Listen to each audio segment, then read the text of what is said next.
नमस्कार मित्रों, आपका स्वागत है हमारे YouTube चैनल LoveOfficial.com पर, जहां हम प्रतिदिन लेकर आते हैं और पावन कथाएं जो हमारे जीवन को धर्म, भक्ति और साहस से जोड़ती है। आज की कथा है विश्वामित्र का आश्रम और सिद्धा आश्रम की रहस्यपूर्ण कथा, जहां रामचंद्र जी को प्राप्त होता है एक दिव्य संकल्प, और जहां भगवान विष्णु ने वामन अवतार लेकर रचा था इतिहास। ताड़का वध और अस्त्रों के वरदान के बाद राम, लक्ष्मण और गुरु विश्वामित्र आगे बढ़े। वे वन के उस अंधकार से निकलकर एक ऐसी भूमि पर पहुंचे जहां प्रभात की किरणें धरती पर बिखर रही थी और चारों ओर हरियाली, पक्षियों का मधुर गीत और शांत वातावरण था। राम ने कहा, हे मुनिवर, इन वृक्षों की श्रृंखलाओं के पीछे जैसे कोई आश्रम छिपा हो। क्या यह मेरी कल्पना है?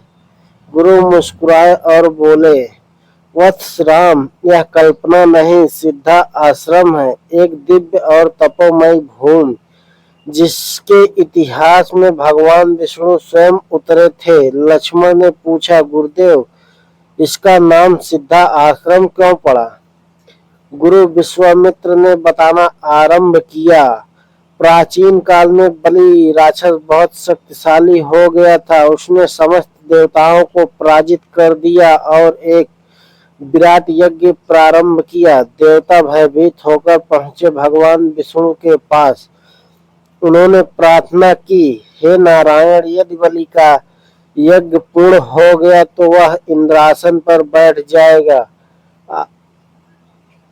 आप कृपया करके कोई उपाय करें। विष्णु भगवान मुस्कुराए और वामन अवतार में उस यज्ञ भूमि पर पहुंचे जहां राजा बलि ने स्वागत कर कहा, विप्रवर, जो चाहिए मांग लो। वामन बोले, राजन, मुझे केवल 3 पग भूमि चाहिए जहां बैठकर मैं ईश्वर का भजन कर सकूं।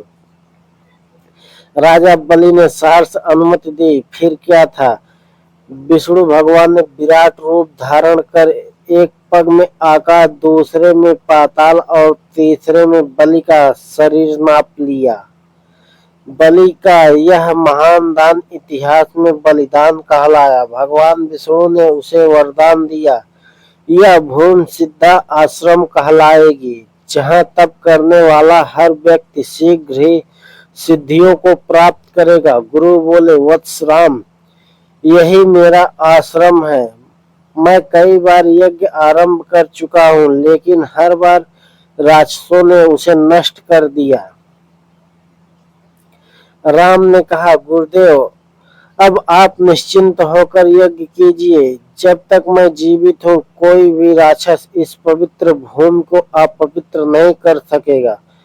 तत्पश्चात तीनों जन आश्रम में पहुंचे। आश्रम के ऋषि मुनि और शिष्यगण विश्वामित्र का और राम लक्ष्मण का आत्मीय स्वागत करते हैं। राम बोले, गुरुदेव, यज्ञ आरंभ आज ही करें।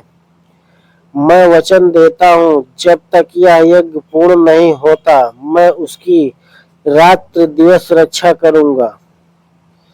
विश्वामित्र ने हर्ष के साथ यज्ञ सामग्री एकत्र करना प्रारंभ किया। ऋषियों ने मंडप सजाया, मंत्रों की ध्वनि गूंजने लगी। एक पवित्र अनुष्ठान का शुभ आरंभ होने जा रहा था। गुरु बोले, यह आश्रम मात्र भूमि नहीं, यह सत्य, तप और सिद्धि की प्रतिकृति है। यहाँ तप करने वाले को न केवल सिद्धि प्राप्त होती है, बल्कि आत्मा को मुक्ति मिलती है। राम और लक्ष्मण मंत्र मुग्ध होकर उस दिव्य भूमि को निहारते रहे। प्रिय दर्शकों, इस कथा से हमें यह शिक्षा मिलती है, धार्मिक यज्ञ केवल कर्म कांड नहीं, बल्कि मन और आत्मा की शुद्धि का मार्ग है।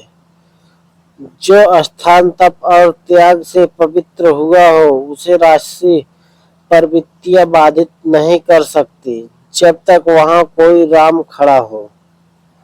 विश्वामित्र का आश्रम और सिद्धा आश्रम। हमें तप, त्याग और धर्म की शक्ति का प्रतीक बनकर प्रेरणा देता रहा। मित्रों, अगर आपको यह पावन कथा पसंद आई हो तो लाइक, कमेंट और सब्सक्राइब करना ना भूलें हमारे चैनल laviofficial.com को।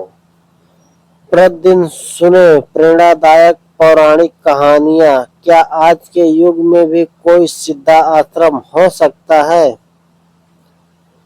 जहाँ केवल तप और त्याग के लिए सिद्धि प्राप्त की जा सके? कमेंट में अपनी राय जरूर दें। धन्यवाद मित्रों, फिर मिलते हैं अगली कहानी।